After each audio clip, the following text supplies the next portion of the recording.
প্রিয় ভাই সব, এই নারীকে সম্মান দিয়ে আল্লাহ তাআলা বলেছেন নারীরা যেন পর্দায় থাকে। কুল লিল মুমিনাতি ইয়াগদুদনা মিন আবসারিহিন, মেয়ে লোকদেরকে বলা হয়েছে মুমিনা নারী তোমরা তোমাদের চক্ষুকে পর পুরুষ থেকে নিম্নগামী করে রাখো। ওয়াহফাজনা ফুরুজাহুন্না, আর তোমাদের যৌনাঙ্গ সমূহ এগুলিকে তোমরা হেফাজতে রাখো, এগুলি লজ্জাস্থান সমূহ হেফাজতে রাখো, যা মানুষকে দেখিও না। ওয়াকারনা ফি বুয়ুতিকুন্না ওয়ালা তাবাররাজনা তাবাররুজাল জাহিলিয়াতিল উলা, আর তোমরা তোমাদের ঘরের মধ্যে থাকো ওই জাহিলিয়াতের যুগে যে ধরনের সাজসজ্জা করে রাস্তায় বেরোতো, ঠাট ঠমক করতো, রূপচর্চা করতো মানুষের সামনে, পরপুরুষের সামনে, জাহিলি যুগের মতো তোমরা বেরিও না। কে বলতেছেন? আল্লাহ বলতেছেন, আল্লাহ পাক বলছেন ওয়াকারনা ফি বুয়ুতিকুন্না, ঘরের মধ্যে থাকো। এই ঘরের মধ্যে থাকার অর্থ কিন্তু এই নয় যে ঘরের মধ্যে পড়ে থাকো, লেখাপড়া করো না, চাকরি বাকরি করো না, এটা কিন্তু নয়। বরং নবী করিম সাল্লাল্লাহু আলাইহি সাল্লামের যুগে মহিলা সাহাবীরা ব্যবসা করেছেন। কেউ আতরের ব্যবসা করেছেন, কেউ ফলের ব্যবসা করেছেন, কেউ খেজুরের ব্যবসা করেছেন, এবং এই মহিলারা নার্সের দায়িত্ব পালন করেছেন। যুদ্ধাহত সৈন্যদেরকে নার্সিং করেছেন, যুদ্ধের ময়দানেও তারা কাজ করেছেন। কাজী ঘরের মধ্যে থাকো, তার অর্থ হলো ঘরের মধ্যে যে পরিবেশটা থাকে পর্দার পরিবেশ, যখন বাইরে যাবে তখনও এই পর্দার পরিবেশটা নিয়ে যাবে। যখন বাইরে যাবে বোরখাটা পরে যাইও, বোরখাটা পরলে ওইটা একটা ঘরের মতো, বোরখার দরজাও আছে, জানালাও আছে, আছে না? যেখানে সুযোগ আছে জানলা খুলে দেন, মুখের কাপড়টা উঠাইয়া দেখেন যেখানে সুযোগ আছে, আর যেখানে সুযোগ নাই জানলা বন্ধ করে দেন, ঠিক না? এই বোরখা পরতে বলা হয়েছে, বোরখা পরে চলবেন। এই বোরখাটা একটা নিয়ামত। বাংলাদেশ নিয়ে কথা বলি, এই বাংলাদেশে আজ পর্যন্ত যত নারীর মুখে অ্যাসিড পড়েছে, একটা দৃষ্টান্ত চাই।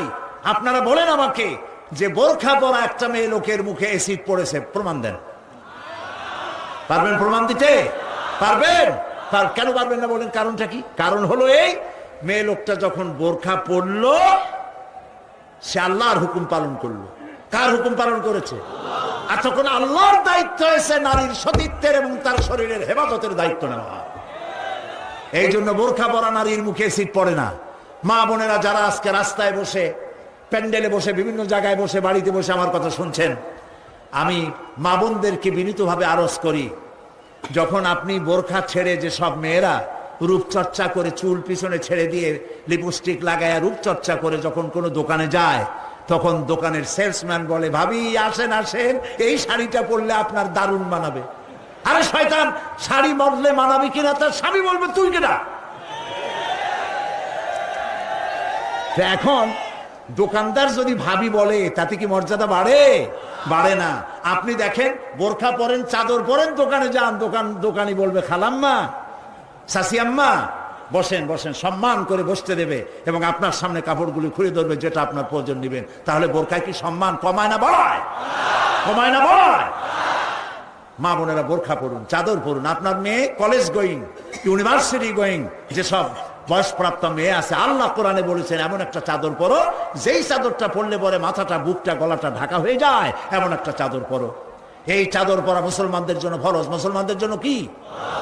আজ ফ্রান্সের প্রেসিডেন্ট জ্যাক শিরাক, এই জ্যাক শিরাক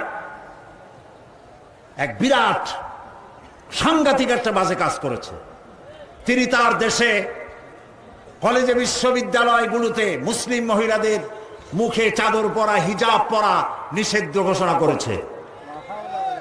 আমরা আজকে চট্টগ্রাম তাফসীরুল কোরআন মাহফিলের লক্ষ লক্ষ মানুষের উপস্থিতিতে বাংলাদেশের কণ্ঠ বাতাসে মিশিয়ে দিচ্ছি। পত্রিকার মাধ্যমে যদি সাংবাদিকরা পৌঁছাতে পারেন ভালোই হবে। অনেক ভালো ভালো সাংবাদিক আছে যারা মাহফিল এখানের মধ্যে সীমাবদ্ধ থাকে না, তাদের লেখার মাধ্যমে এই চট্টগ্রাম তাফসীরের মাহফিল ছড়িয়ে যায় গোটা বাংলাদেশ তথা বিশ্বের বিভিন্ন জায়গায়। ওই সব সাংবাদিকদেরকে ধন্যবাদ জানাই আর প্রাণ খুলে দোয়া করি, আল্লাহ এদের কলমকে আরো শানিত বানিয়ে দাও।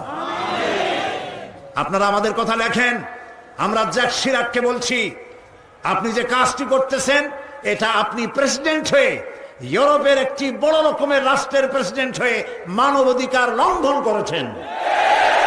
মুসলমানদের পর্দা বন্ধ করার কোন ইখতিয়ার আপনার নয়, যেমন আপনার ইখতিয়ার নাই কোন পাদ্রী লম্বা জামা অথবা ক্রসকে নামিয়ে ফেলার জন্য। আপনি বলতে পারেন, পারে বলতে?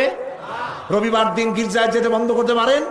রবিবার দিন গির্জায় যাওয়া যেমন তার ধর্মীয় কাজ, গলার ভিতরে ক্রস লাগানো যেমন তার ধর্মীয় কাজ, আমার মুসলমান মেয়েদের পর্দা করা, হিজাব করা তেমন আল্লাহর নির্দেশিত কাজ। আমরা গোটা বাংলাদেশের পক্ষ থেকে, এই মাহফিলের পক্ষ থেকে জ্যাক শিরাককে নিন্দা জানাই এই কাজের জন্য। আমরা আহ্বান জানাবো, পৃথিবীর মধ্যে কোন রাষ্ট্র যা করে নাই, আপনি সেই খারাপ দৃষ্টান্ত করে আপনার কপালকে খারাপ করবেন না। প্রিয় ভাই সব, নারীর জন্য আল্লাহ পর্দা করেছেন, আর এই পর্দা হলো তাদের জন্য নিয়ামত। সেই নিয়ামত তারা ধারণ করবেন, আল্লাহ তাআলা তাহলে সন্তানগুলো ভালো বানাই দিবেন। কোন আলহামদুলিল্লাহ, বলেন আলহামদুলিল্লাহ। আচ্ছা বলেন, মৃগনাভি কস্তুরী ছাগলের পেটে হয় না হরিণের পেটে হয়? হরিণের পেটে হয়। হরিণ থাকে কোথায়? গাছের মধ্যে পর্দার আড়ালে। ছাগল থাকে কোথায়? মাঠে ঘাটে, পথে ঘাটে, যেখানে সেখানে। কাজে ছাগলের মৃগনাভি তো ভালো, দড়ি ধরলেও গোসল ওয়াজিব হয়ে যায় দুর্গন্ধের ঠেলা। আর জঙ্গলের ভিতরে হরিণ থাকে, মৃগনাভি কস্তুরী আল্লাহ দান করেন, যার সুগন্ধ এখানে নাড়া দিলে সারা মাহফিল বিমোহিত হয়ে যাবে। আল্লাহ নিয়ামত পর্দায় থাকে। নারীদেরকে আল্লাহ পর্দায় থাকতে বলেছেন। এই পর্দায় থাকলে পরে কস্তুরী সম সন্তান আল্লাহ দান করবেন। আর যদি পর্দায় না থাকেন, যে সন্তান হবে হবে মিস্টার বল্টু বাবু, মন্টু মিয়া। ভয়ের চোটে মানুষ অস্থির, তার চোখ গর্তের ভিতরে কি খাইছে, চোখ গেছে গর্তের মধ্যে। 2 কেজি চাউল বাবা যায় 2 চোখে, চুল মাথা দিয়ে ঝুলানো। প্যান্ট পরছে, সে প্যান্ট পরা অবস্থায় সেলাই করছে না কেমনে করছে আল্লাহ জানে। জুতার মধ্যে এত বড় বড় লোহা বটন লাগানো, গলায় এত বড় মোটা সেন, জাহান্নামের আগেই সালাসিলা ও আগলালাম ওয়া সাইরা, জাহান্নামের শিকল আগেই পড়ছে গলায়। রাস্তায় মানুষে দেখে আর বাপ বাপ করে পলাইতে থাকে, বলতে থাকে আল্লাহ এই শয়তানের গজব দাও, এই শয়তানের যে মায় পেটে রাখছে তার কলেরা দাও, ওর বাপের বসন্ত দাও। আর ছেলে যদি ভালো হয়, মানুষ দোয়া করে, আরে এই ছেলেটা এত ভালো, আল্লাহ এই ছেলেটির প্রতি রহম করো, এই ছেলের যে মায় পেটে রাখছে সে মায়ের রহম করো, ওর বাপের রহম করো। সুবহানাল্লাহ। নেক সন্তান পাওয়ার জন্য পর্দায় থাকা আপনার জন্য জরুরি। মা বোনেরা পর্দায় থাকুন এবং নিজের সৌন্দর্য পরপুরুষকে দেখাবেন না। আপনার সৌন্দর্য আপনার পিতার জন্য নয়, ভাইয়ের জন্য নয়, ছেলের জন্য নয়, কারোর জন্য নয়, শুধুমাত্র একমাত্র কেবলমাত্র স্বামীর জন্য।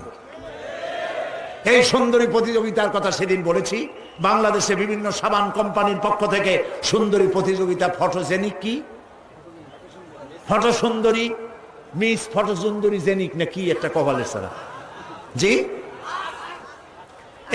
এগুলি করতেছে, এগুলি তারা করতেছে, বিভিন্ন জেলা শহরে করতেছে। প্রিয় ভাই সব, আমি সেদিন বলেছি, আজকে লক্ষ লক্ষ লোক, সকলকে বলি, মিস বাংলাদেশ অথবা ফটোজেনিক সুন্দরী প্রতিযোগিতা যেখানে হবে সেখানেই বাধা দিবেন। ফটোজেনিক সুন্দরী প্রতিযোগিতা বাংলাদেশের মাটিতে হতে দেওয়া হবে না।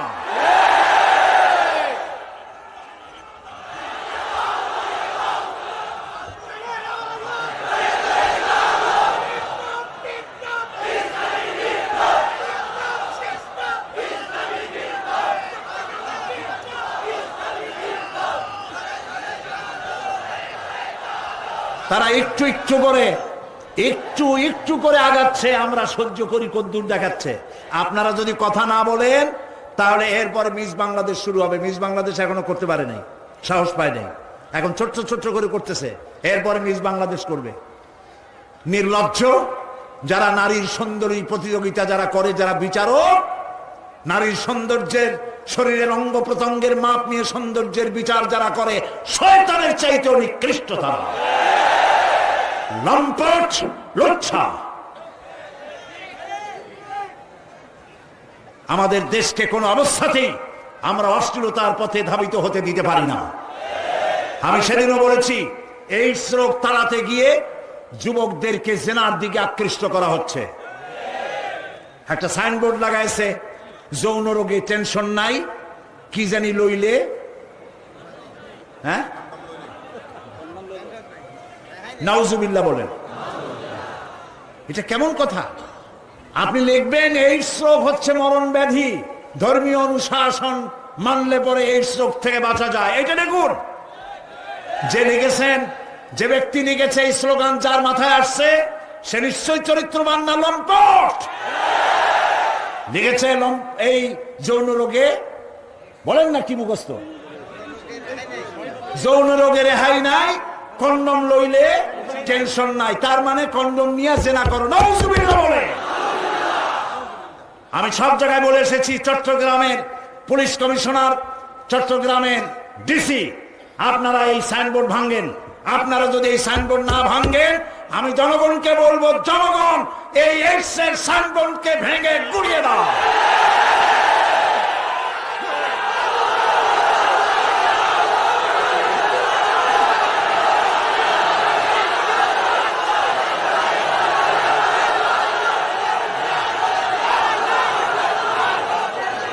প্রিয় ভাই সব, আমরা কখনো আইন হাতে নিতে চাই না, কিন্তু আমার জাতি চরিত্র ধ্বংস হলে আমরা বসে থাকবো না। আমরা কথা বলবো, আমরা আমাদের বিবেককে কারো কাছে বিক্রি করি নাই। কথা বলবো পার্লামেন্টে, সিংহের মতো গর্জন করব ময়দানে, জীবন দিয়ে দিয়ে আল্লাহর কোরআনকে প্রতিষ্ঠা করবো ইনশাআল্লাহ।